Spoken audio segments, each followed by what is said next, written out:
Hi guys! Welcome back to my YouTube channel. Good morning, good afternoon, good evening sa ating lahat. Saan man tayo sulok ng mundo, sana'y nasa mabuti tayong kalagayan at ligtas sa anuman masamang kapahamakan. At bago ang lahat, shoutout muna tayo sa founder ng Kalingap, Kuya Val Santos Matubang at Edna Vlogs, Kalingap Rob, syempre kay Jack Matubang at sa lahat ng mga sponsor.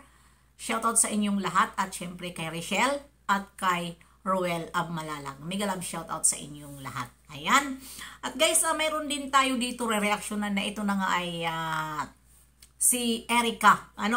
Walang iba kundi si Erica. Mayroon lang ako dito kunting sasagutin na may nagsabi na bawal si Erica i-content. Yes, bawal si Erica i-content kung nasa Kalingap pa siya at siya ay beneficiary pa ni Kalingap Rob. Ito po si Erica ay hindi na ito hawak ng Kalingap. Kaya kahit sino pwede mag-reaksyon.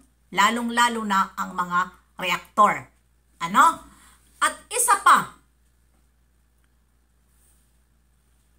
papayag ba kami na nagsabi siya na hindi na siya magpapablog at nakikita natin sa ibang mga vlogger? Diba? Nung binitiwan siya ni Kalingap Rob dahil ang akala niya ay wala na sa kanyang makakakita. Na para sitahin siya. Diba? Iba ang makinabang sa hindi naman naka-scout sa kanya at nagpasikat. Sino bang nagpasikat? Diba? Kaya ito, sa mga nagsasabi na bawal i-content si Erica, labas dito. Basman siya sa karamihan, labas dito si Kalingap Rob.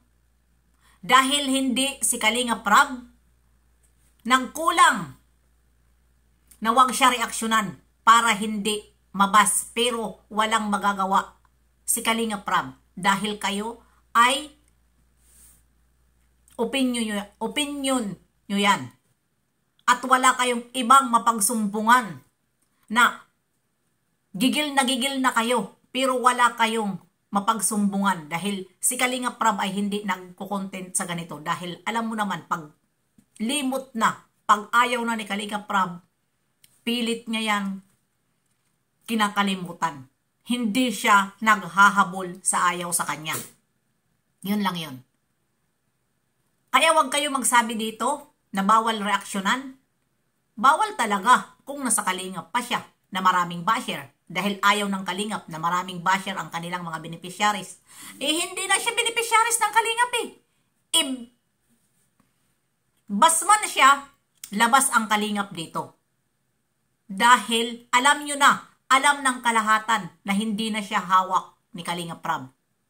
Siya ang may kasalanan dahil ang akala ko ba ayaw niya magpa-vlog dahil takot siya sa basher. At bakit nagpa-vlog siya sa iba kung takot siya sa basher? Lalo kang nabas, Erica. Dahil bakit? Sa ginawa mo. Pero kung dito ka pa sa Kalingap, poprotektahan ka at kahit kami, hindi kami mag-re-reaksyon dahil susunod kami sa Kalingap. Pero ayan nagpakita kaya deserve mo yan, ibas ka. Labas dito si Kalingap Rob, labas dito. Dahil natulungan ka na noon at umayaw ka. Ano ang dahilan? 'Di ba? Kaya wala kayong karapatan magsabi dito sa akin channel na bawal. Bawal kung nasa Kalingap pa siya dahil kinukontent siya. Pero sa ngayon, wala na. Labas dyan ha. Ito lang ang ipaalala ko sa inyo. Labas dito si Kalingap Rob dahil hindi na niya content.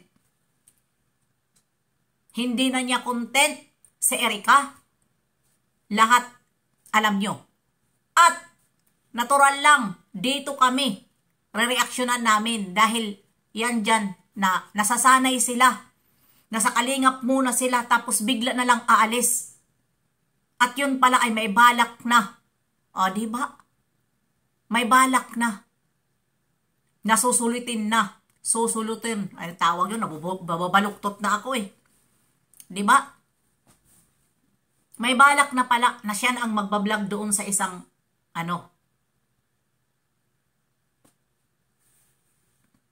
babae. Di ba? Kaya huwag kayong magsabi na bawal. Bawal kung doon pa talaga dahil masisira si Kalinga Prab. Wala na eh. Hindi na siya responsibilidad ni Kalinga Prab. Ang dapat dito hindi reaksyonan ang mga angels. Ayaw na may basher sila. Ayaw ni Kalinga Prab. Pero si Erica, kahit pasabihin pa, mag-ano man si Kuya Bal dyan, wala nang karapatan din. Mag-ano dahil hindi na siya hawak ng kalingap. Hindi na siya hawak ng kalingap. Kaya, kahit sino pwede mag-reaksyon sa kanya. Diba? May magawa ba sila kung reaksyonan namin? Wala. Dahil channel namin ito. Kanya-kanya diskarte sa channel. Kanya-kanya kung sino ang gusto namin reaksyonan, magre-reaksyon kami. Diba? Yun lang yun.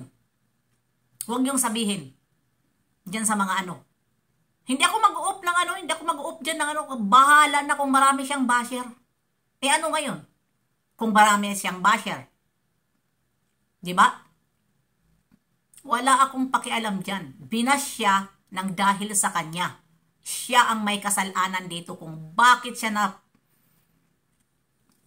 pabas sa karamihan. Yun lang yun. Kung ayaw niyo mabas sa karamihan, di magpakatino. Ganoon lang yun. Magpakatino. Dahil ako, kahit ako reactor, never ako. Nag-iingat ako. Mambas sa tao. Dahil reactor ako. Mambas man ako sa tao gamit ko ang banat bagsik para kahit papano masagot nila. Di ba? Walang dito. Walang kampi-kampihan. Yun lang yun. Kung mali-mali, siya naman ang nagkamali dito. Wala naman iba dito kundi siya rin ang gumawa ng kanyang pagkakasira eh. Di ba? Kaya hindi na pala siya 22. Kaya may isip na siya. May isip na siya. Kasi 22 na pala siya. Ibig sabihin matured na siya ang kanyang pangisipan. Hindi na dapat yung paiba-iba. Para walang ingay. Di ba? Kaya yun lang ang aking masasabi sa inyo. Na hindi siya hawak ni Kalinga Prab. Mabas man siya, ulitin ko, mabas man siya nang dahil sa kanya. Kaya ganon. Pero kung nandito pa siya sa Kalingap, may karapatan magsabi si Kalinga Prab na huwag niyong reaksyonan. Dahil beneficiary ko yan. Wala na. Hindi na siya. Kaya huwag kayong magsabi na bawal siya reaksyonan. Noon, bawal siya. Pero, andyan, sa sinabi ni Kalinga Prab, doon sa isang vlogger na Kuya Barbero TV, na bahala kayo kung reaksyonan nyo. Di ba? Binigay ni Kalinga Prab sa iba. Di kami pa kaya hindi mag-reaksyon? Mag-reaksyon kami. Kaya yun lang, hindi natin habain. Dahil sinagot ko lang itong sabi nila na bawal reaksyonan. Ito lang ang masasabi ko, hindi siya hawak ni Kalinga Prab. Kaya kung marami mang basher, hindi dito masisisi si Kalinga Prab. Dahil kung hawak siya ni Kalinga Prab, pwede kami sawayin. Yun lang yun. Diba? Dahil hindi naman kayo mga bobo, matatalino kayo. Kaya marunong kayo mag-isip na tama lang, diba? Bye-bye mga kananay. See you. Mumwa, love you. Merry Christmas. Advance. Ayan.